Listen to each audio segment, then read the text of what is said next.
50 लाख से भी ज्यादा पुस्तकें रही होंगी और 1,000 से ज्यादा पब्लिकेशन थे वहां पर। तो वहां पे आपको यदि कोई रिकॉग्नाइज कर रहा है, मिठाइयों का आदान प्रदान होता था, घर में इतने हम्म। सारे व्यंजन, खुद महिलाएं, जैसे हमने देखा अपने घर में।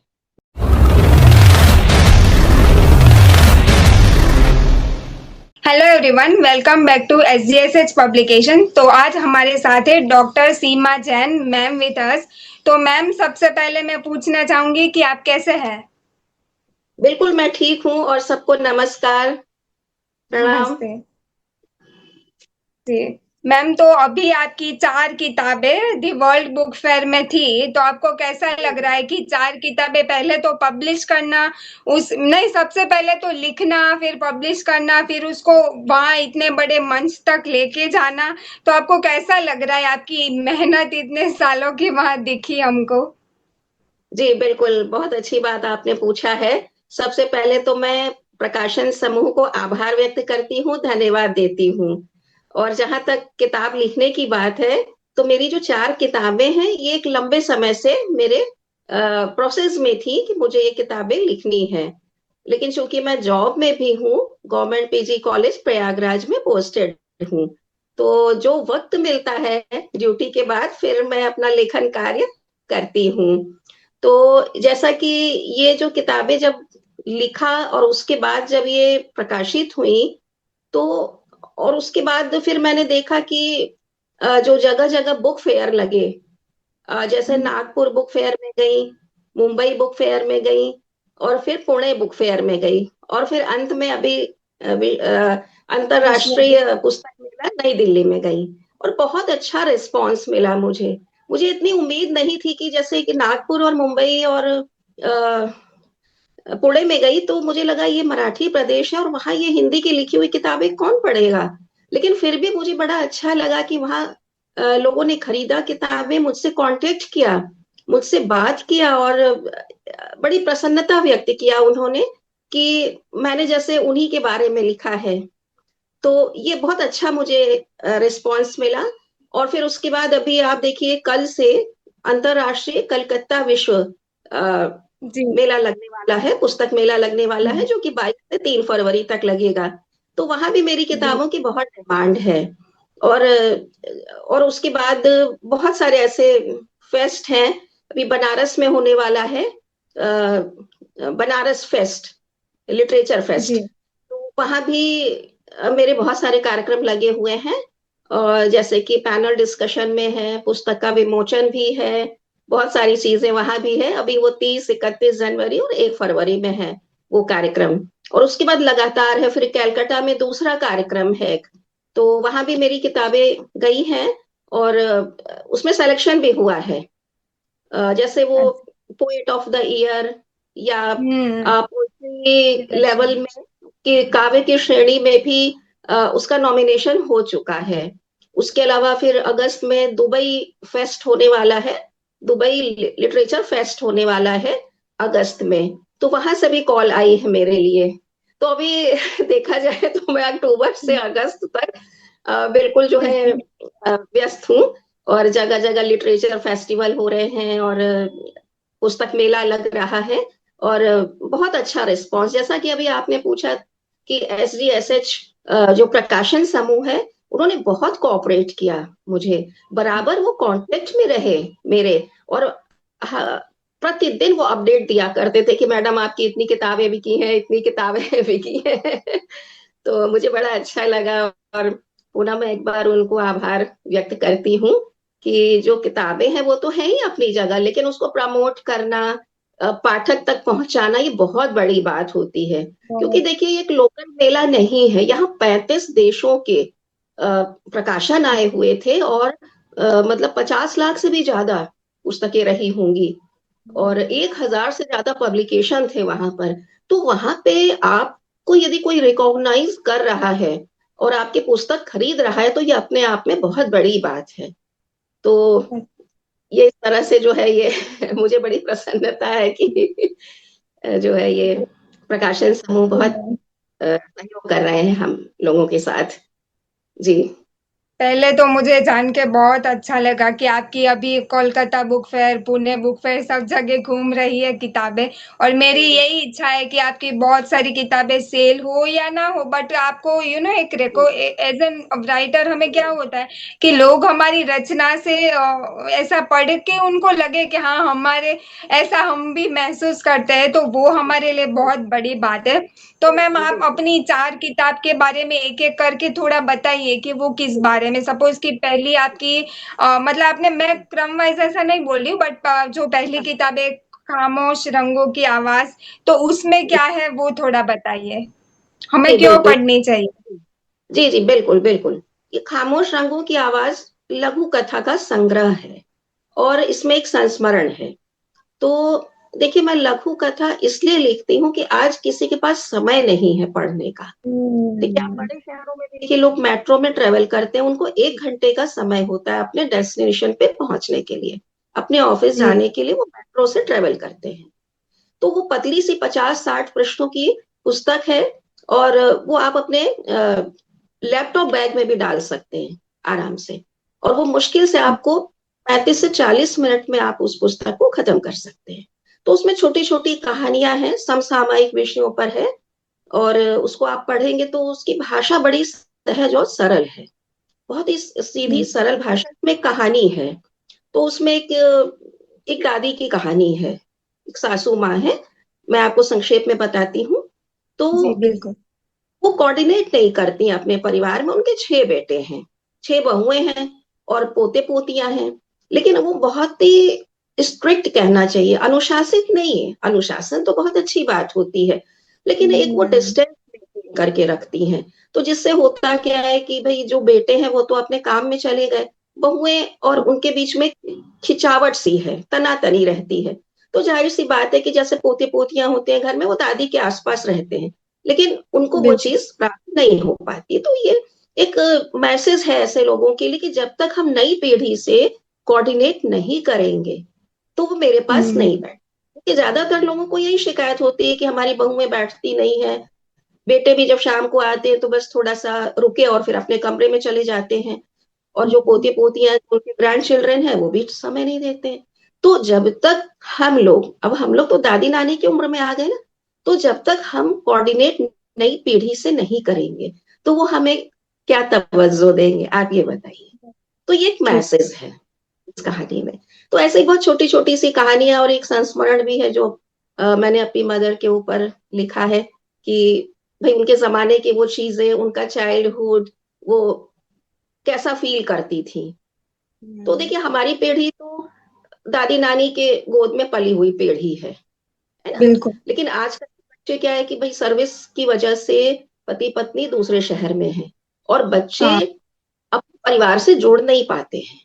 अब जब छुट्टी भी होती है स्कूल की तो वो कहते हैं हमें घूमने जाना है बाहर। कोई नहीं हम्म, कहता कि हमें दादी के घर जाना है, नानी के घर जाना है। ये तो हम लोग के समय की चीजें हैं कि जब छुट्टियां हाँ। होती थी स्कूल की तो हम लोग अपनी दादी नानी के घर 15 दिन, 20 दिन, 1 महीना जाके रहा करते थे। तो वो चीजें देखिए, हम लोग के अंदर जड़ तक चली गई। एक रिलेशन को, एक रिश्ते को कैसे संभालना है, ये हम लोगों ने बचपन से देखा है और अभी तक हम लोग उसको आगे ले जा रहे हैं। लेकिन अभी जो नई पीढ़ी 15 साल, 20 साल वाली, तो ये कनेक्ट नहीं हो पाते हैं। तो हम उनसे ये हम्म, कहते हैं कि आप फेसबुक की दुनिया से निकल करके फेस टू फेस आइए, तब बात बनेगी। जब आप नहीं जुड़ेंगे तो दूसरा आपसे कैसे जुड़ेगा।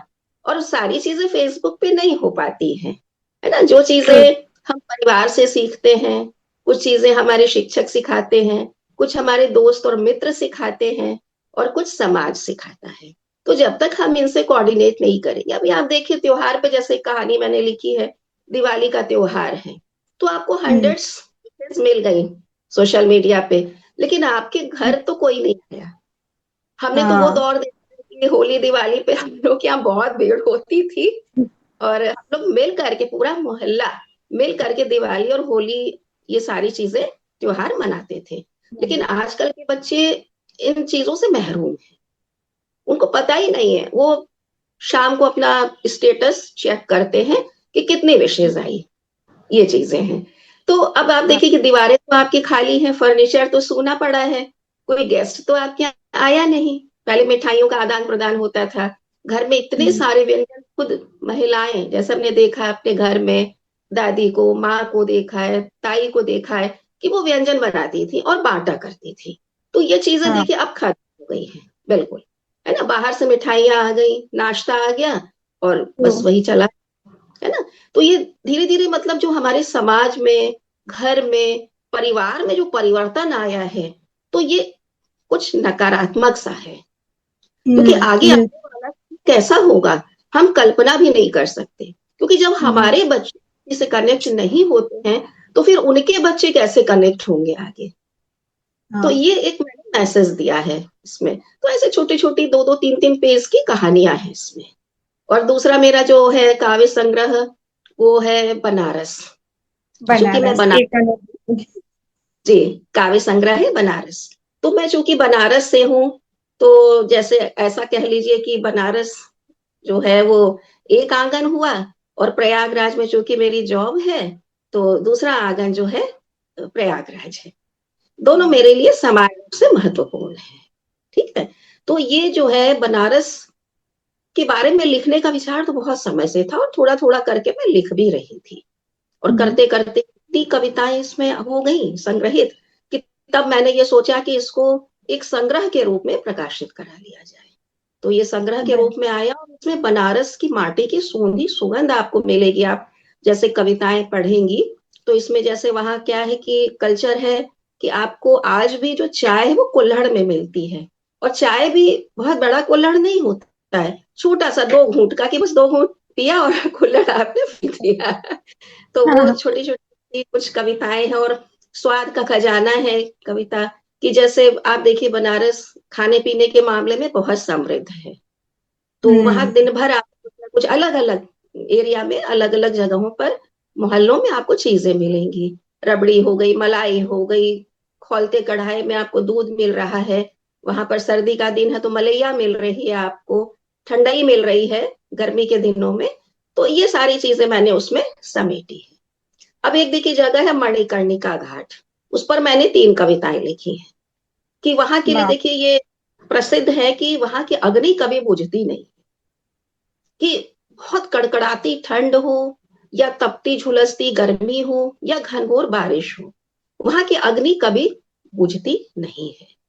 तो वाह। अब ये क्या है कि ब्लेसिंग कह सकते हैं उस स्थान को, कि भाई जो भी आया तो उसको मोक्ष मिलता है, उसको प्रतीक्षा नहीं करनी है, या वो अन्यत्र कहीं नहीं जाता है। क्योंकि काशी तो वैसे भी हम जानते हैं मोक्ष की नगरी है, और लोग बहुत बिल्कुल। प्राचीन काल से ही जो है यहाँ पर मोक्ष की लालसा से आते थे, और अंतिम समय यहीं रहा करते थे, और हम्म। पूजा में, पाठ में और ध्यान में अपना समय बिताते थे, और फिर यहीं से उनको मोक्ष मिल जाता था। तो इस पर भी मैंने केंद्रित करके कविताएं लिखी हैं। और एक बनारस के अपने कल्चर पर लिखी है, कि जब बनारस आप जाते हैं तो कैसे आपका स्वागत होता है। इस पर भी मैंने 3 कविताएं लिखी है, कि बनारस की धरती धूल से स्वागत करती है। वहां सब कुछ चल रहा है, रिक्शा, ठेला, बैलगाड़ी, और साथ में आप बनारस गए हो तो देखेंगे भैंसों का रेला भी चल रहा नहीं। है, गायें भी चल रही हैं, और जी। 2 पैर वाले मानव भी चल रहे हैं। और सब अपना रास्ता ढूंढ लेते हैं, कहते हैं वहां कोई संकेतक नहीं है, सब उस भीड़ में चले जा रहे हैं, जिसको जहां जाना है वो गंतव्य तक चला जाता है। तो इस तरह से मैंने बनारस को केंद्र में रख करके ये कविताएं लिखी, और ये सबसे ज्यादा चर्चित काव्य संग्रह रहा है। इसका आप समझिए इतने बुक फेयर में गया, और लोगों ने हाथों हाथ लिया इस काव्य संग्रह को। मुझे बड़ा अच्छा लगा कि इतने सुदूर जो है साउथ में लोगों ने, दक्षिण में पसंद किया इसको, कि बनारस के बारे में जानने के लिए। तो कविताओं से आप लोग बहुत कुछ जान सकते हैं, जैसे आप नहीं गए उस स्थान पर, लेकिन वहां की कहानी और कविता पढ़ करके, क्योंकि रचना का उद्देश्य ही वही होता है कि हम हर जगह तो जा नहीं सकते, लेकिन हम वहां का लिटरेचर पढ़ते हैं। और चूंकि लिखने वाला बनारसी यदि हो, तो वो तो पूरा उसमें कुछ उड़ेल देगा। तो हमारे है वो। हमारे पब्लिकेशन में एक ऑथर ने लिखी थी काशी बनारस वाराणसी एक यात्रा। तो मैंने उनकी कहानी पढ़ी तो मुझे सच में लगा कि अब तो मुझे जाना ही चाहिए। और कि आपकी भी जब मेरे पास बुक फेयर के बाद आएगी तो मैं पढ़ूंगी और रिव्यू दूंगी। तब भी मुझे ऐसा लगता है कि अभी तो ये दोनों किताब साथ में लेके मुझे वहां जाना ही चाहिए। बिल्कुल, आप बिल्कुल पढ़िएगा, उनकी भी पढ़िए। मैंने भी देखा है ये वाली पुस्तक, काशी बनारस वाराणसी। ये बनारस के तीनों नाम है, प्राचीन नाम जो है वो काशी है, और बनारस हम लोग बोलचाल में बोलते हैं, और ऑफिशियल नेम वाराणसी है। बनारस भी तो बहुत। और इसी संदर्भ में मैं आपको बताऊं कि अ, काशी हिंदू विश्वविद्यालय में जब मैं पढ़ रही थी, तो उस समय मेरे जो विभागाध्यक्ष थे वो प्रोफेसर काशीनाथ जी थे। तो उनका एक काशी का अस्सी आप जरूर पढ़िएगा। ये आपको बनारस के कल्चर से, वहां की बोली भाषा से आपको परिचय कराएगा। मतलब आपको लगेगा कि थोड़ा भाषा थोड़ी हटी हुई सी है, लेकिन देखिए, जब यदि वो भाषा का परिष्कार कर देंगे तो वो फिर बनारस नहीं रह जाएगा। बनारस में बिल्कुल। लोग बात करने के पहले कैसे प्रेजेंट करते हैं अपने आप को, किस भाषा का प्रयोग करते हैं आपस में बोलचाल में। वहां एक मोहल्ला है अस्सी, अस्सी एक क्षेत्र है, तो वहां बैठकी लगा करती है। तो चाहे वो स्टूडेंट है चाहे प्रोफेसर है, वहां एक चाय की दुकान है, तो वहां पर बैठकी होती है, और इतने गंभीर विषयों पर चर्चा होती है वहां पर कि आप कभी जाए तो वहां जरूर जाइएगा, पूछ करके पता करके। तो ये कुछ ऐसी किताबें हैं कि जो आपको आप नहीं गए हैं तो आपको वहां के मिट्टी से परिचय कराएगी, वहां की सुगंध से परिचय कराएगी। और दूसरी बात यह है कि आप पढ़ने के बाद आपकी इच्छा होगी कि आपको वहां जाना चाहिए। तो इसलिए मैं कहूँगी कि किताबें आप जरूर पढ़िएगा जो बनारस को केंद्र में रख करके लिखी गई बिल्कुल। हैं। और दूसरा मेरा एक काव्य संग्रह है, शब्दों में सांस लेती स्त्रियां। ट्रांसलेटेड क्रिया। कि अनायास ही महिला केंद्रित संग्रह हो गया। मैं लिखना नहीं चाह रही थी, मैं लिख बस ऐसा ही होता क्या है मेरे साथ कि कोई प्लॉट मेरे दिमाग में आता है, और मेरे बैग में एक पेपर और पेन पड़ी रहती है हमेशा। तो ट्रेवल के अच्छा। दौरान हाँ होता ही है कि कोई प्लॉट आया, कोई इंसिडेंट देखा, तो उसकी मैं ड्राफ्टिंग कर लेती हूँ। क्योंकि होता क्या, नहीं ड्राफ्ट करूंगी तो वो दिमाग से निकल जाता है। और हम्म। होता कई बार कि अब चला गया, वो हट गया, तो फिर आप कितना ही उसको रिकॉल करें, फिर वो आता नहीं नहीं। होगा। तो मैं उसकी ड्राफ्टिंग कर लेती हूँ। तो ये अनायास हो गया कि ये एक तरह से लोगों ने कहा भी कि आपने महिला केंद्रित, लेकिन इसमें देखिए सबसे खूबसूरत बात ये है कि ये हमारे आसपास की महिलाओं पर है। जैसे हमारे घर की दादी है, नानी है, हमारी बहनें हैं, हमारी बड़ी अम्मा ताई हैं, माँ है, चाची है घर में, तो बहनें हैं। तो ये देखिए किस तरह से परिवार के लिए काम करती रहती हैं, और 24 घंटे काम करती हैं। तो उनको देखिए काम करने में कोई समस्या नहीं है, वो कोई विद्रोह नहीं करती है कभी भी, और कभी बगावत नहीं करती हैं, कभी ऐसी बात नहीं कहती है कि घर में कोई बात हो, क्लेश हो। तो अनायास ये बन गया। मैंने ये दो कविताएं लिखी हैं कामकाजी महिलाओं पर, कि जो एक कामकाजी महिला जो वर्किंग वोमेन है, उसकी पूरी रूटीन कैसी होती है। वो 24 घंटे काम करती है, कैसे करती है कि सुबह 4 बजे उठती है। आप पढ़िएगा, ये भी आपको बहुत अच्छा लगेगा ये, कि एक वर्किंग वोमेन देखिए कितनी जिम्मेदारियों को लेकर के चलती है, और उसको शिकन भी नहीं है, क्योंकि परिवार है, ज्वाइंट फैमिली है यदि, तो यदि सास ससुर हैं घर में तो उनके लिए भी काम करना है, उनका भोजन उनका नाश्ता वो सब भी करना है, सुबह उठ कर उनको चाय भी देना है। और बच्चे हैं तो उनकी पसंद के हिसाब से उनको लंच पैक करके देना है। हस्बैंड तो उनको उनके हिसाब से देना है। फिर जल्दी जल्दी बस पकड़ के या मेट्रो पकड़ करके जाती है, कभी कभी पूरे समय खड़ी भी रहती है, जगह नहीं मिलती है उसको। और थोड़ा सा भी लेट हो जाती है तो ऑफिस में अपने बॉस से उसको थोड़ी सी बातें भी सुननी पड़ जाती हैं। लेकिन वो कुछ कहती नहीं है, क्योंकि उसने सोच लिया है कि यदि मुझे नौकरी करनी है, जॉब करना है, तो मुझे ये सब चीजें भी बर्दाश्त करनी पड़ेगी। और को होते ही, घर आते ही, फिर आप देखेंगे फिर वो कल की तैयारी में लग जाती है। खाना खाते समय भी ये सोच, कल क्या बनना है। तो सोचिए, पूरी नींद भी नहीं सो पाती है ना। तो बिल्कुल। जब तक शरीर में ऊर्जा है तब तक वो काम कर रही है, लेकिन एक समय ऐसा आता है कि वो अस्वस्थ हो जाती है। तब घर के लोग नोटिस करते हैं उसको। तो ये सारी चीजें मैंने, और तब भी नहीं कुछ कह रही है। आप ये देखिए मजे की बात, कि तब भी कोई हाँ। कंप्लेन नहीं, शिकायत नहीं करती है क्योंकि उसके लिए जो उसका परिवार है वो प्राथमिक है। जी। तो बिल्कुल। ये सारी चीजें मैंने इस संग्रह में रखी हैं। जैसे एक कविता है कि जब हम 50 के बाद होते हैं तो हम वो सारी चीजें रिकॉल करते हैं। शीर्षक ही हाँ। वही है 50 के, कि जब बालों में सफेदी आने लगती है, चांदी उतरने लगती है, तो हम फिर पीछे लौटना चाहते हैं। हम उन्हीं स्कूल में जाना चाहते हैं जहां से हमने शिक्षा प्राप्त की। हम उन्हीं चीजों को खाना पसंद करते हैं जो हमारी माँ ने, दादी ने हमें बना करके खिलाई थी। बिल्कुल। तो हम उन्हीं शिक्षकों से मिलना चाहते हैं जिन्होंने हमें हाथ पकड़ करके लिखना सिखाया था। तो ये बहुत ही बहुत भावनात्मक सही। कविता है। पढ़िएगा तो आपको लगेगा कि ये बिल्कुल, एक बिल्कुल। स्वाभाविक है ये, कि जब 50 के बाद वो सारी चीजें, और देखिए विज्ञान भी ये बात कहता है कि आप 18 वर्ष तक जैसा जीवन जीते हैं, जो भोजन आपने किया होता है, जिन लोगों जी। के साथ, क्योंकि स्कूल टाइम होता है 15 से 18 वर्ष, स्कूलिंग खत्म हो जाती है आपकी, फिर आप यूनिवर्सिटी जाते हैं, तो वो जो आपके मित्र और दोस्त होते हैं वो हमेशा बने रहते हैं। भले वो अलग अलग चले जाए, अलग शहरों में सेटल हो जाए, जॉब में चले जाएं, व्यापार में चले जाएं, लेकिन वो हमारे दिल में, जैसे मेरी भी जो स्कूल टाइम की फ्रेंड्स हैं वो, अब सोचिए हमारे जमाने में तो कोई सोशल मीडिया था नहीं। अब मैंने तो हाँ। कब स्कूलिंग खत्म किए, और मुझे जो है मेरी स्कूलिंग 85 में खत्म हो गई थी, और हाँ। 1985 में मैं कॉलेज गई, और फिर बीएचयू गई। तो सोचिए 1990 में मेरी ग्रेजुएशन और पोस्ट ग्रेजुएशन हो चुका था। उसके बाद मैं रिसर्च में आ गई थी, और फिर जॉब में आ गई।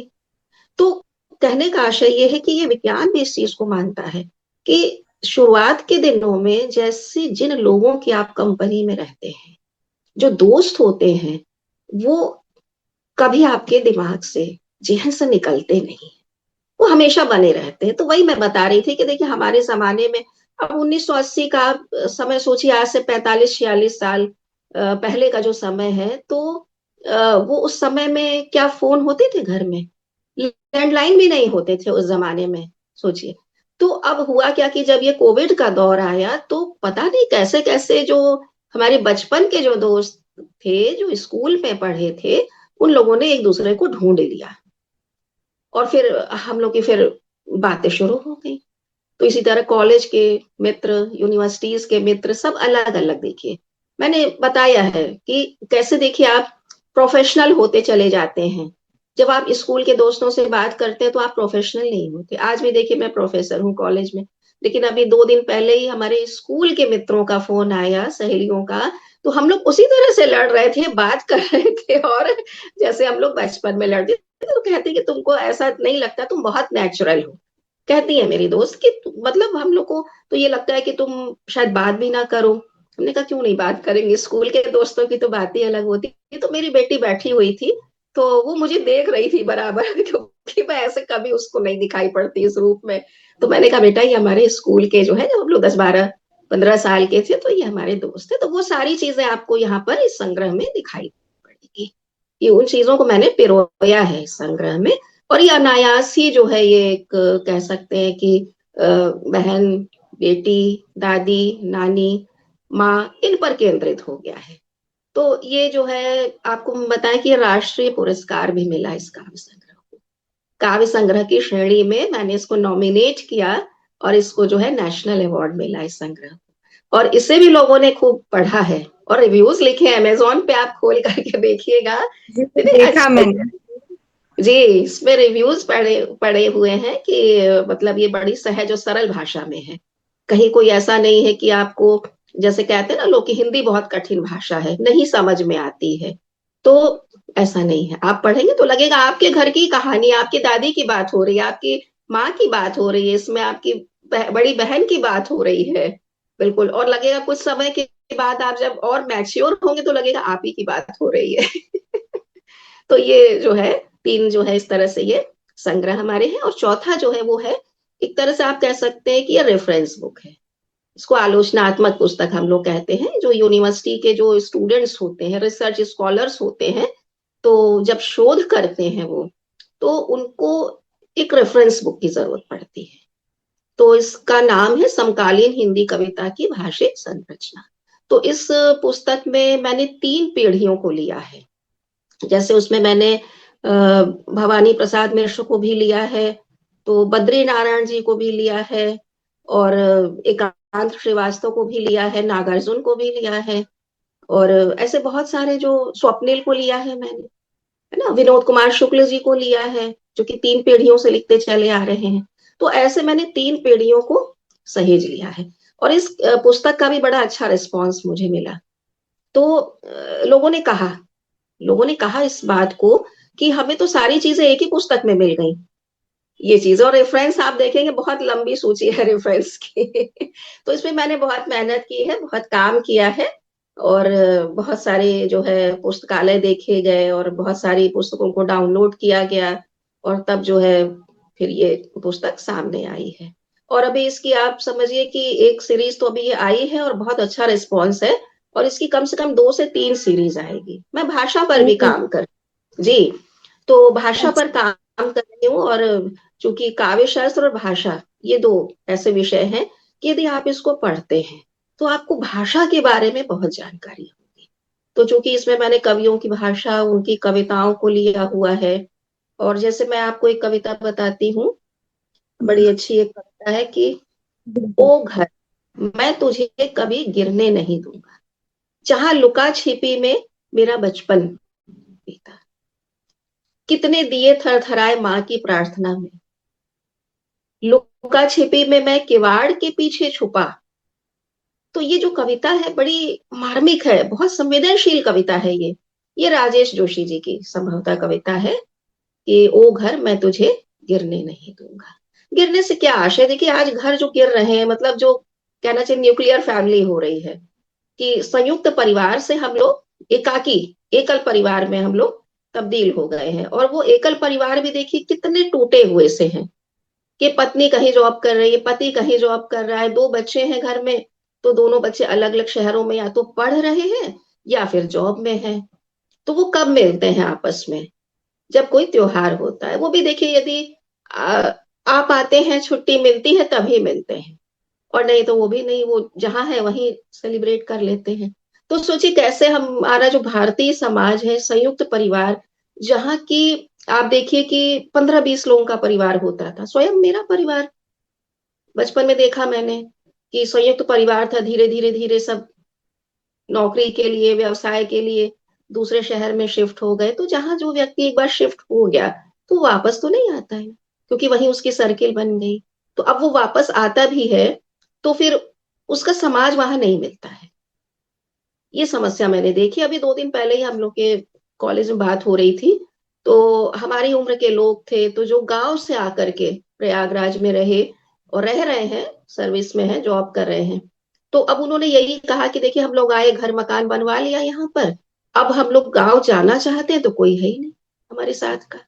और जो उनके बच्चे थे वो सब कहीं कहीं नौकरी के लिए बाहर चले गए हैं, तो वो गांव जाके करेंगे क्या?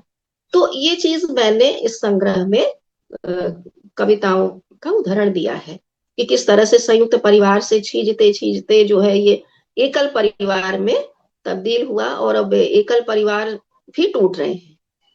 और इसका देखिए क्या है, ये आप देखिए कि इसका दुष्परिणाम क्या है। जो आजकल की नई पीढ़ी, जिसको हम लोग जेन जी कहते हैं, जो 90 के बाद आई है दुनिया में, तो ये मानसिक रूप से बहुत कमजोर पीढ़ी है ना। ये तकनीकी रूप से तो बहुत सशक्त है, मतलब बहुत आगे है, ओवर पैक्ड है, कि इनको किसी की जरूरत नहीं है। जैसे हम लोग के जमाने में तो सोशल मीडिया था नहीं, तो हम लोग अपने बड़ों से घर में पूछते थे कोई भी चीज, चाहे पढ़ने की चीजें हो, चाहे सामान्य बातें हो, या किसी भी प्रकार की समस्या के लिए हम लोग जैसे अपने ताऊ जी से, चाचा जी से, पिताजी से, दादाजी से हम लोग पूछते थे। तो अब क्या कि सोशल मीडिया है, और ये जो पीढ़ी है, ये मैंने बताया ना आपको, ओवर पैक्ड है, या ओवर कॉन्फिडेंट भी आप कह सकते हैं, कि इनको ये लगता है कि हमें किसी से जानने की जरूरत है ही कहाँ, क्योंकि गूगल जो है, आपका एआई जो है, तो ये आपकी सारी नीड्स को पूरी कर देता है। तो इसीलिए जो एक कहते हैं ना डिसकनेक्शन जो है परिवार से, इस पीढ़ी का, स्वयं अपने परिवार से, समाज से, रिश्तेदारों से, शायद ये भी एक कारण है कि उन्हें लगता है कि हमें क्या जरूरत है इनसे जोड़ने की। तो इसमें मैंने दिया है, और जो है ये सारी चीजें इस संग्रह में आई है, कविताओं के माध्यम से आई है। और अब मैं आपको एक छोटी सी दो दो तीन लाइन की कविता का उदाहरण देती हूँ कि एक बड़ी अच्छी कविता है। ये कहते हैं कि ऐसा आदमी कैसे हो सकता है प्रधानमंत्री, जो पहनता हो पजामा, खाता हो आलू, और जिसकी विरासत में मिला हो जिसे दाढ़ का दर्द, जो दांतों का दर्द होता है। तो देखिए, एक जमाना ऐसा था ना कि ऐसे आदमी की हम कल्पना तो नहीं कर सकते थे कि जो पजामा पहन रहा है, क्योंकि हमारे मन में छवि कैसी है, प्रधानमंत्री की छवि कैसी रही है, सूटेड बूटेड, है ना। तो वो कहते हैं कि वो दिन कब आएगा कि जब ऐसा आदमी जो पजामा पहन रहा है, जो अपने घर में आलू, देखिए आलू किस चीज का प्रतीक है, सबसे सस्ती सब्जी का प्रतीक है ना। जो एक गरीब व्यक्ति है, निर्धन है, जिसके पास ज्यादा आय का स्रोत नहीं है, तो वो महंगी सब्जी नहीं खाता, वो आलू खाता है। ठीक है। और जिसको विरासत में मिला हो दाढ़ का दर्द, दांतों का दर्द मिला हो, तो आप इसको यदि ध्यान से देखेंगे, पढ़ेंगे कविता को, तो देखिए बहुत ही सरल और सहज शब्द में कही गई बात है, लेकिन बहुत बड़ी बात इसमें कही गई है। तो लेकिन आज वो दिन आया ना कि हम ऐसे व्यक्ति की कल्पना कर सकते, ऐसा व्यक्ति भी, एक आम आदमी भी प्रधानमंत्री बन सकता है। तो इसमें मैंने ऐसी ऐसी चीजों को समेटा है जो कि पहले कल्पना लोग की चीजें होती थी, काल्पनिक होता था कि क्या ऐसा भी हो सकता है, लेकिन आज देखिए वो सब हकीकत में हो रहे हैं।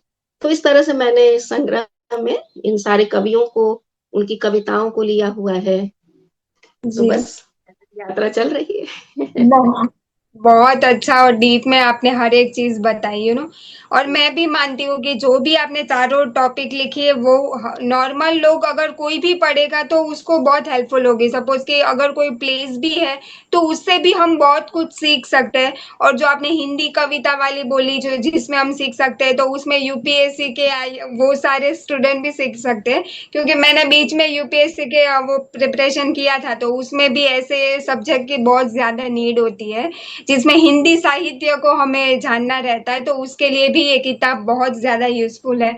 तो मैम, मेरा आखिरी क्वेश्चन है कि आपका मतलब आपका फ्यूचर में क्या प्लान है अपनी किताबों को लेकर? जी, अभी दो किताबों पर काम चल रहा है।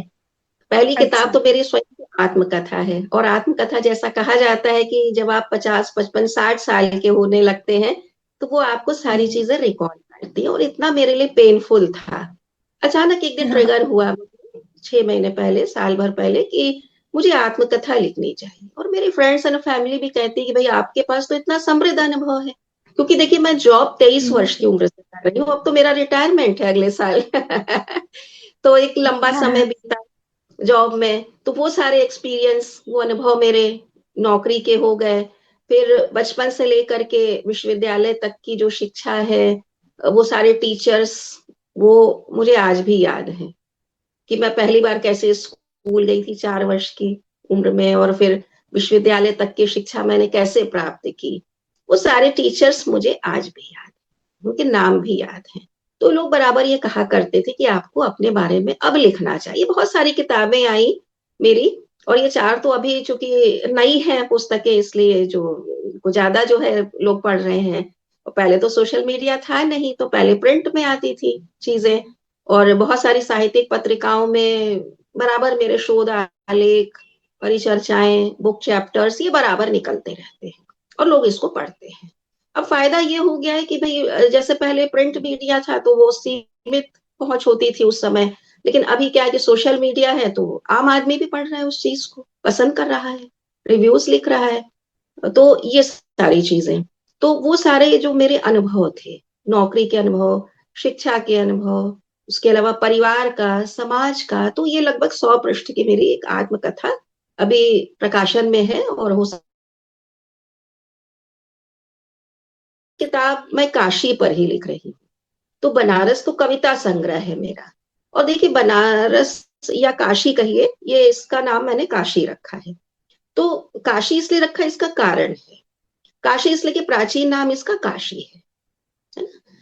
तो इसमें वो सारी चीजें हैं बनारस की संस्कृति, जो कोई नहीं जानता बाहर। जैसे देखिए, आपने सुना होगा कि वहां रामनगर एक जगह है, रामनगर की रामलीला होती है। और आपने देखा हो, कभी जरूर देखिएगा, कभी जाइए तो पूछ करके जाइएगा कि रामनगर की रामलीला, ये पता है आपको कि ये आज भी उसी तरह से होती है। ये लगभग 500 साल पहले शुरू हुई थी रामलीला। वहां के जो काशी नरेश है, रामनगर काशी के, तो उन्होंने ये लीला शुरू कराई थी उस समय। और आज भी उसी तरह लालटेन की रोशनी में होती है, बिना माइक के होती है, बिना लाइट के होती है। और इसके जो स्पॉट्स हैं वो कोई मंच नहीं है, ये पूरा बनारस मंच के रूप में है। जैसे अलग अलग स्थलों पर ये लीलाएं होती हैं। तो उसमें जैसे नाट्य इमली का भरत मिलाप होता है। और हम लोग को लगता था कि एक समय कि ऐसा आएगा कि सोशल मीडिया का जमाना है, कौन जाएगा भरत मिलाप देखने। लेकिन लाखों लोग आज भी जाते हैं उस भरत मिलाप को देखने। मतलब वो कहना चाहिए गोधूली वेला होती है, बिल्कुल जब सूर्य अस्ताचल की तरफ जा रहे हैं और रात्रि आने वाली है, तो उस समय राम और भरत का मिलन होता है। तो वो उसको देखने के लिए सिर्फ आप देखिए लाखों लोग वहां खड़े होते हैं रामलीला देखने के लिए, भरत मिलाप नाट्य इमली में। और इसी तरह से आप देखिए कि बहुत सारी ऐसी लीलाएं वहां पे लाग बोलते हैं, जो झांकी होती है उसको लाग कहते हैं बनारस में, काशी में। ये चीजें हो गई। और काशी में ऐसी बहुत सारी चीजें हैं, जैसे बहुत सारे मेले हैं वहां पर जो कोई नहीं जानता है ना। तो एक पुस्तक तो मेरी, मैंने जैसा बताया कि वो समकालीन भाषा की सीरीज होगी, जो आई है उसी के आगे 2 या 3 सीरीज होगी। जी। और दूसरी पुस्तक काशी पर है। तो काशी में ऐसी बहुत सारी चीजें हैं, उसी की मैं चर्चा कर रही थी। जैसे वहां एक तिरंगा मिठाई बनती है, तो उसका भी अपने आप में एक इतिहास, और बहुत लोग नहीं जानते हैं क्योंकि ये मिठाई कहीं और आपको मिलेगी नहीं, ये सिर्फ आपको काशी में ही मिलेगी। तो ऐसी बहुत सारी चीजें हैं, बहुत सारे रीति रिवाज है। जैसे सावन होता है तो जो नई बहू आती है उसका फूलों से श्रृंगार होता है, तो ये आपको कहीं नहीं सुनाई देगा। लोग झूले पे बैठाएंगे उसको और उसको झूला झूलाते हैं, सावन के गीत गाए जाते हैं। तो ये कुछ ऐसी, कहना चाहिए कुछ ऐसे रीति रिवाज है, कल्चर है, जो आपको सिर्फ काशी में ही दिखाई देंगे। तो इन्हीं कुछ ऐसी चीजों को मैंने इसमें समेटा है। जैसे मैं बता रही थी कि काशी में एक स्थान है रामनगर, वहां की रामलीला है, ये बहुत अद्भुत होती है। और आप देखेंगे कि आज इतनी टेक्नोलॉजी है, आप देखते हैं लाइट एंड साउंड के साय में रामलीलाएं हो रही हैं। लेकिन ये जो रामनगर की रामलीला है, बिल्कुल प्राकृतिक, जैसे वो 500 साल पहले काशी नरेश ने उसको, जो उस समय के तत्कालीन रहे होंगे काशी नरेश, उन्होंने प्रारंभ कराया था। तो आज भी आप देखेंगे कि वही लालटेन की रोशनी में ही होता है। वो रामलीला लालटेन की रोशनी में होगी, वो किसी मंच पर नहीं होती है ये। और ये पूरा जो काशी है वही मंच है। तो उसी के परिप्रेक्ष्य में मैं बता रही थी कि एक स्थान है नाटी इमली का भरत मिलाप, वहां पर होता है। उसको कहते हैं नाटी इमली का भरत मिलाप। अब सोचिए, सोशल मीडिया के युग में लाखों लोग उसको देखने जाते हैं, और होता है कुछ नहीं, कुछ मिनट का वो जो है इवेंट है वो, कि राम और भरत का मिलाप हो रहा है, क्योंकि वन से लौटे हैं श्री राम और भरत नंदीग्राम से। तो दोनों का मिलन हो रहा है। और गोधूली बेला है, ये सायंकाल का समय है। तो सूर्य जो है वो अस्ताचल की तरफ जा रहे हैं, तो वो दृश्य अपने आप में बड़ा अद्भुत लगेगा आपको। तो वहां पर ये जो है होता है, और लाखों लोग आज भी जाते हैं देखने के लिए। ये अपने आप में बड़ा अद्भुत सा लगता है। और बहुत सारी छोटी छोटी सी चीजें हैं, मैंने इसमें वहां का खान पान, वहां के रीति रिवाज, सबको इसमें समेट लिया है। कम से कम ये 70 से 80 पृष्ठ की पुस्तक रहेगी, जो काशी के नाम से रहेगी। इस पर अभी काम चल रहा है। और इसी तरह एक संग्रह और उस पर भी मैं काम कर रही हूँ, विविधा के नाम से। तो उसमें कम से कम 15 लघु कथा होंगी, और कुछ उसमें कविताएं भी होंगी, 15 से 20। और कुछ समसामयिक लेख होंगे। जैसे अभी मैं काम कर रही हूँ नींद के ऊपर, जो लेख है उसमें एक लेख नींद के ऊपर है कि ये विश्वव्यापी समस्या है नींद, ये महामारी का रूप ले चुका है। इस पर हम लोग संगोष्ठी कराते हैं। देखिए, आजकल की जो युवा पीढ़ी है वो सो नहीं पा रही है, और ना सोने का क्या दुष्परिणाम है कि को हेल्थ इश्यूज हो जा रहे हैं, उसको डिप्रेशन हो जा रहा है, दवाइयां खा रहा है, तो क्या ये दवाई से क्यूरेबल है? जब तक आप 6 से 8 घंटे की नींद नहीं लेते हैं तो आपका स्वास्थ्य प्रभावित होना ही है। ना तो आप 100% घर में आप अपना योगदान दे पाएंगे, ना अपने वर्क प्लेस पर दे पाएंगे। देखिए बच्चों को हम देख रहे हैं, 25, 30, 35 साल के हैं, वो रात रात भर काम कर रहे हैं, चाहे वो ऑफिस का काम कर रहे हैं, चाहे वो कुछ सर्फिंग कर रहे हैं, लेकिन कर रहे हैं। तो उससे क्या होता है कि वो फिर देर से उठते हैं, 12 बजे 1 बजे उठेंगे, तो पूरी उनकी दिनचर्या प्रभावित हो जा रही है। तो जैसे हम लोगों ने एक संगोष्ठी कराया था कि नींद एक महामारी बन चुकी है, जैसे बहुत बड़ी बड़ी देखिए बीमारियां हैं, तो उसमें एक नींद भी है जिसको हम लोग बहुत हल्के स्तर पर लेते हैं, और आगे जा करके ये बहुत बड़ी बीमारी के रूप में आती है। आपको तमाम जो है बीमारियां हो जाएंगी, अभी नहीं होंगी, 40 साल 45 साल। अब आप देखिए जो ये बीमारियां जैसे कोलेस्ट्रॉल की है, हार्ट की प्रॉब्लम है, आप ये देखिए, जहां हम लोग 70 80 सालों में ये सुनते थे कि बाबा को हुआ है ना, या सुनते थे कि अमुक मित्र के बाबा जी को ये हुआ है, आज हम देख रहे हैं 35 साल की उम्र में हो रही है, कोलेस्ट्रॉल बढ़ जा रहा है, बीपी बढ़ जा रहा है, और हार्ट की प्रॉब्लम आ जा रही है, 20 20 साल के बच्चों को हार्ट की प्रॉब्लम है। तो उसका कारण क्या है? क्योंकि ये इनकी जो दिनचर्या है, जो लाइफ स्टाइल है, ये गलत है। और इन सब के पीछे कारण क्या है? नींद का पूरा ना होना। तो इस पर मैं एक लेख लिख रही हूँ, तो उस पर मैंने पहले तो चर्चा किया है, और उसके बाद जो है इसका सॉल्यूशन भी दिया है कि हम क्या कर सकते हैं। क्योंकि देखिए जबरदस्ती आप किसी को कोई चीज सिखा नहीं सकते हैं, जब तक उसके मन में स्वयं से ये बात नहीं आएगी कि वो अपना कीमती समय बर्बाद कर रहा है, तब तक इस समस्या का समाधान होने वाला नहीं। जैसे देखिए अभी जैसे ये मल्टीनेशनल कंपनीज हैं, अभी एक नया ऑर्डर आया है कि घर जाने के बाद जो आपका एम्प्लॉय है, उसको आप बात ही नहीं कर सकते कि अपना मोबाइल ऑन रखो, क्योंकि ऑन रखना मतलब काम देना उसको। तो आपके यहाँ वो 10 घंटे काम करता है, और उसके बाद घर भी आके काम करेगा, तो अपने परिवार को समय क्या देगा?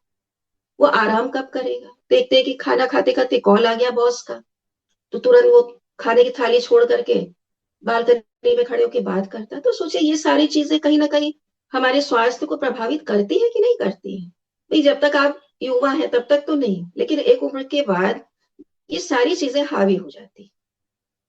और इसका बहुत बड़ा कारण हमने देखा कि डिप्रेशन, ये डिप्रेशन के रूप में आता है। और डिप्रेशन जैसी चीज को, अवसाद जैसी चीज को आज हम लोग गंभीरता से अभी भी नहीं ले रहे हैं। अभी भी हम लोग जो दूसरी बीमारियां होती हैं उसको नोटिस करते हैं, लेकिन डिप्रेशन को, अवसाद को, या मेंटल हेल्थ को हम लोग गंभीरता से नहीं लेते हैं। और अंत में होता क्या है? उसका जीवन समाप्त हो जाता है समय के पहले। तो ऐसे कुछ मैंने विषय उठाए हैं जिस पर की चर्चा अब विश्व स्तर पे शुरू हो चुकी है। तो ये सारी चीजें हैं, अभी 3 4 किताबों पर काम कर रही हूं मैं। तो ये मेरी यात्रा है। जी मैम, और आपकी आने वाली किताब के लिए मेरी बहुत ज्यादा शुभकामनाएं कि आपकी किताब मैं डेफिनेटली अगर पढ़ूंगी, अगले साल बुक फेयर होगा या वो सब तो पता नहीं, बट मैं आपकी बुक आने वाली। और पहले तो ये 4 बुक्स जो हम मेरे पास आएगी, एक्चुअली मैं मुंबई में हूँ तो दिल्ली से कुरियर आने में टाइम लगेगा, बट जैसे ही आएगा मैं आपको पक्का रिव्यू दूंगी कि एक एक स्टोरीज और कविता मुझे कैसी लगी। तो मैं बहुत जी ज्यादा एक्साइटेड हूँ कब आएगी मेरे हाथ बिल्कुल में। आप पढ़िए, बिल्कुल पढ़िए, बिल्कुल सहज सरल भाषा में आप ही की बात कही गई है उसमें। आपको लगेगा कि जो कहते हैं लोग हिंदी बहुत कठिन है, इसीलिए हिंदी देखिए वैसे तो अच्छा कठिन हुआ है। कि ये मुझे पार्सल मिलने से पहले इंटरव्यू लेना पड़ा, क्योंकि उसके बाद मैं और ज्यादा और अच्छे से पढ़ पाऊंगी। अभी तो मुझे एक्साइटमेंट हो गई है कि बनारस में क्या होगा, खामोश रंगों की आवाज उसमें क्या है, तो अभी एक्साइटेड हूँ, जल्दी आएगी तो मैं पढ़ के बताती हूँ।